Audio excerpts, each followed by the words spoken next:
there, it's Max Allen. We're here for our first of many, hopefully to come, new Video Tuesday special, the Big Walnut Sessions. I've invited some friends of mine out to do a little jamming and do some questions and answers, and we'll see how it comes. So come on inside and we'll check it out.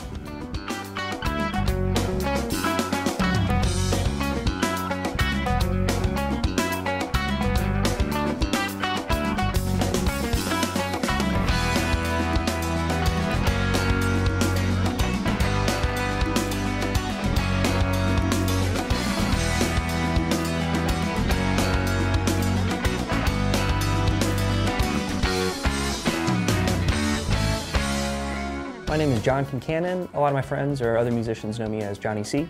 I'm a drummer from Indianapolis. My name is Brandon Meeks. I'm from Gary, Indiana originally. I live in Indianapolis now. My name is Ashton Kleeman. I currently reside in Indianapolis. My name is Matt Weiss.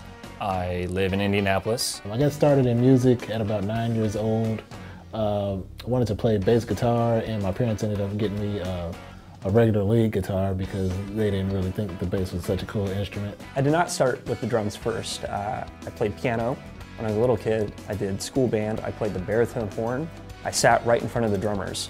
And so I just heard the drums all the time, and in 8th grade I switched, and I've been playing ever since. Got my start with just experimenting with, you know, the harmony on the piano. I just fell in love with it. So I was probably about 5, 6 years old, started taking lessons. And I got started with music when I was about 5 or 6 years old. I played piano as a kid, and that led into middle school and high school bands. And then I ended up going to Ball State. They have a music technology degree. When I finished with school, was able to move to Indy and started finding work as a live sound engineer, which was a little new at the time, but it was work and paying my rent, so I stuck with it, and then I started meeting a bunch of different bands and all these musicians around and realized I liked it. The music scene in Indy, I think, is really starting to blossom, especially in the most recent years with like the Renaissance down in Fountain Square. There's a lot more music venues than there was like 10 years ago when I first moved to town. Yeah, I think it's great. I think there's plenty of great venues downtown and in the Fountain Square region, and then you've got Broad Ripple.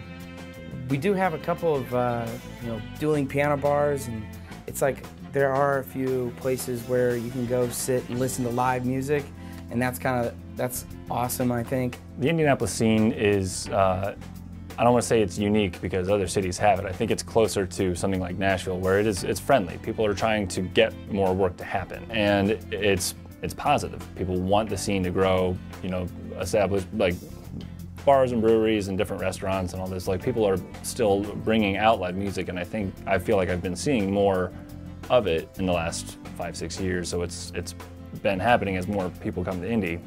Well, it's kind of weird. I have one foot in the the cover band world and another foot in the original artist world. So some nights I'm playing with a singer-songwriter. I played a few weekends ago with a guy named Steve Bowler and also a girl named Katie Peterson. So these two were on the same bill, and I played drums for both sets. So when I was at that show, it was at the Hi-Fi down in Fountain Square, had a packed room. It was Steve's album release show, so I had a really awesome experience there.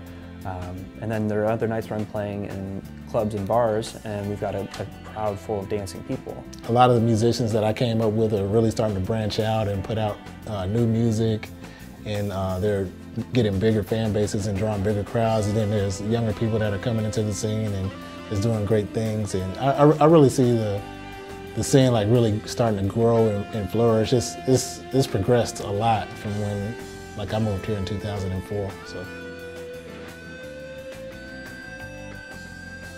I first heard about Big Walnut Studios from Max Allen, of the Max Allen Band, and after seeing it once or twice, I was able to finally come out and work on a recording project with him for the band and really get a sense of what the studio sounds like. Big Walnut, and it was kind of this legendary studio in the forest somewhere. I had no idea what it was. I just heard about it in all these kind of different ways. Like, heard about it on the radio, and you can win in this contest, and then my buddy won the contest, so then he actually came out here and did it, and then I met Max, so it was like this big thing. I've never been here until today. So 5 years from the day that I heard about it until now, and I'm really glad to be here. Networking and stuff like that talked to me about this place. I remember when he started talking to me about just the concept of getting this place going and coming out here and seeing this spot, it's awesome. I'm pretty excited about it. So I think it's a great studio. I kind of want to bring my band Native Son in here and try to make some music. It kind of reminds me of the Static Shack, but it kind of has a more homey feel. I'm really digging it. And the stuff we recorded today was great. So I think it's an A1 studio in my opinion. A great thing about Big Walnut Studios is it's an intimate place. It's large enough that you get isolation, so I can definitely make sure that each sound is captured the way it needs to be, and I'm not trying to fix it later.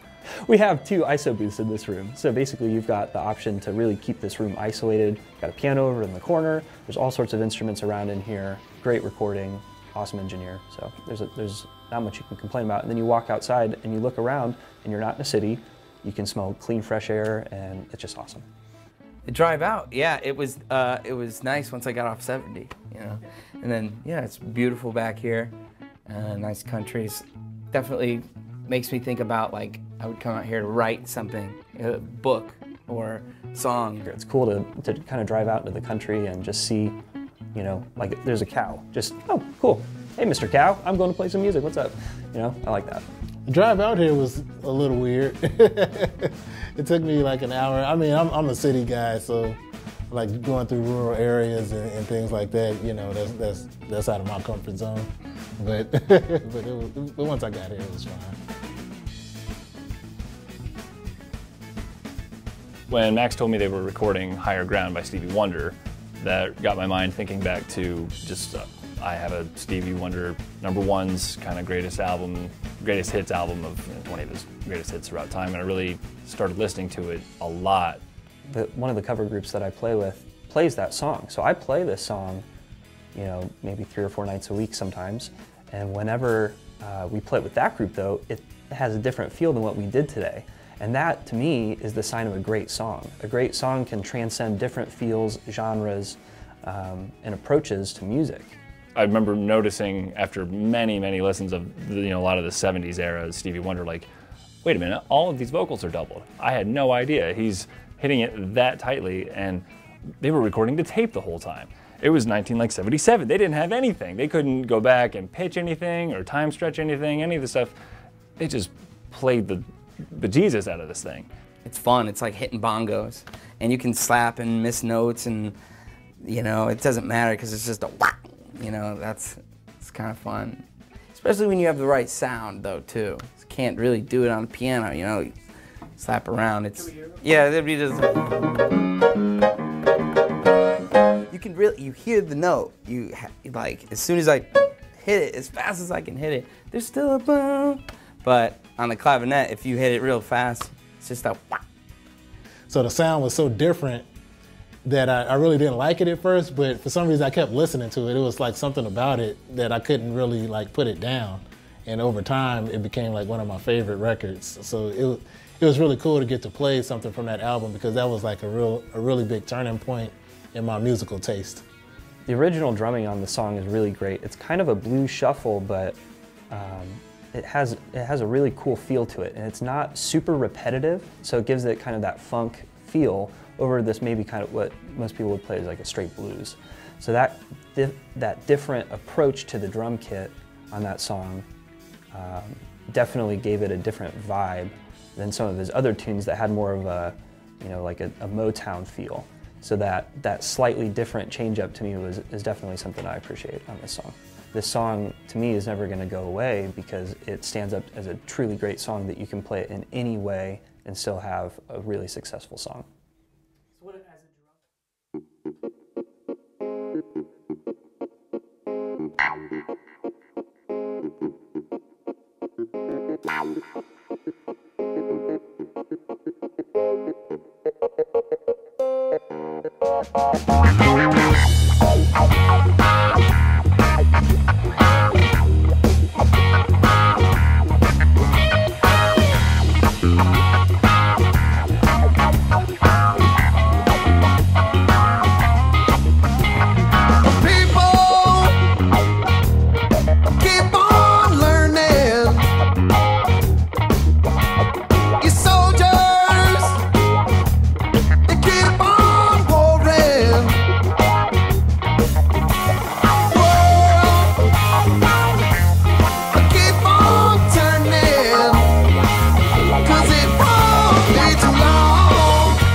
Projects I'm involved in right now include 2 albums that I'm working on. One's going to be a hip-hop instrumental album. The other one will be an acoustic jazz album. I plan to put those out this fall. Haven't quite named them yet, but I'll be keeping information on social media. I'm also involved with the Rob Dixon Quartet. We play every Monday at the Chatterbox at 8 o'clock. We're also talking about doing some recording soon, so be on the lookout for that. My band Native Son has a show coming up at the end of September. We're going to be at the Mousetrap on September 30th at 10:30 p.m.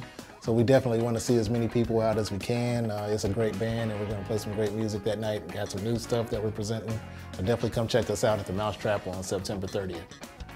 The best place to go to find out about my music is to go to brandonmeeksmusic.com. That's my website. I update it several times a week, so you can find out anything I'm doing just right there on the website. I'm mostly a studio drummer, so a lot of the work that I do is I'll be called by an artist to come and visit a studio and check out what they're doing, and then maybe sit in and play a few songs on the record, or maybe I'll get called by a producer. So a lot of the artists that I work with are people that you may have heard of or you may not have heard of. So for a period of time I was playing with a guy named Chris Wilde down in Nashville. I used to play with a group called Tied to Tigers, in Indianapolis, and Heartland Heretics is another group in Indianapolis that I play with. But the main bulk of my work comes from doing studio session work, and then I play in working bands, so cover bands and groups that are going to be playing corporate weddings or corporate events or weddings. And one is called Blue Water Kings. So the Blue Water Kings is a large network of musicians that kind of collaborate to fulfill the needs of any corporate event, that sort of thing. So whenever you see Blue Water Kings, you know that you're going to have a really cool show, a lot of really entertaining people, and we all just love playing together. And then in Indianapolis, I play with a group called Not Your Average Boy Band, which is a cover band that kind of spans early 2000s boy singer music, and then we kind of reinvent it as rock style. So it's like songs that you've known from your childhood, if you're around our age, in your late 20s, early 30s, and then that kind of entertaining, it's just a really cool show. It's just a rock band that plays pop music. It's just something different. You don't hear it a lot. You can check me out on Instagram is the best place to find me. I try to upload daily pictures and videos of me playing drums or other people playing drums or my drums, whatever I can find. I just love drums, so I'm always posting about it. So you can find me there at Johnny C Drums. So Johnny, Johnnnyc, as in Concannon, my last name, drums. And you can also find me that way on Facebook too. So I have a Facebook page that's kind of a mirror of the Instagram, but you can then on the Facebook page find all of my events that are listed in my calendar. So all the different groups that I play with, or it'll even say if I'm in the studio because it's my own calendar. So it's basically you just see exactly what I'm doing and working on all the time. Kind of projects that I am involved in include playing at church with Brandon Meeks, who played bass today, and I play with a few groups in college that kind of transferred over when I moved to Indy. Umatic is one of them. It's like an electronic trio, drummer, and then DJ and me. And then I played with a group called Sweater Vest. This is most recent, which is drummer and 3 keyboard players. Sometimes I'll play on Tuesdays in Broad Ripple in front of Canal Bistro. Played there a few times. I'll play at Flatwater in Broad Ripple with different bands. One of them, Funky Junk, just put out an album. I sat in with for a few of the tracks, and I have a YouTube channel with a few different videos of all different kinds of groups and how to spell everything, but every one of those projects kind of has like a SoundCloud. Could just Google Ashton Kleeman, and that's kept everything kind of up on my own SoundCloud, and I have my own page, but social media, stuff like that. Currently, I am doing a lot of live recording projects, doing some stuff with Max out here in the live setting like we just did, where everybody's kind of in the same room. I'm doing some more full-length studio albums. That's been a lot of fun. I do a lot of live sound out in places throughout town, so places like the Mousetrap has music 6 nights a week. I'm there sometimes. The Cabaret downtown, I get to do a lot of kind of Broadway shows with them. I have some examples of recordings and this Freakophonic show that I put on naptownsounds.com, just my website. I own Naptown Sounds LLC. We do audio, anything. We specialize in audio, so whether it's engineering or some install work or editing or lessons, I do some teaching. Just anything audio. Naptown Sounds will take care of that.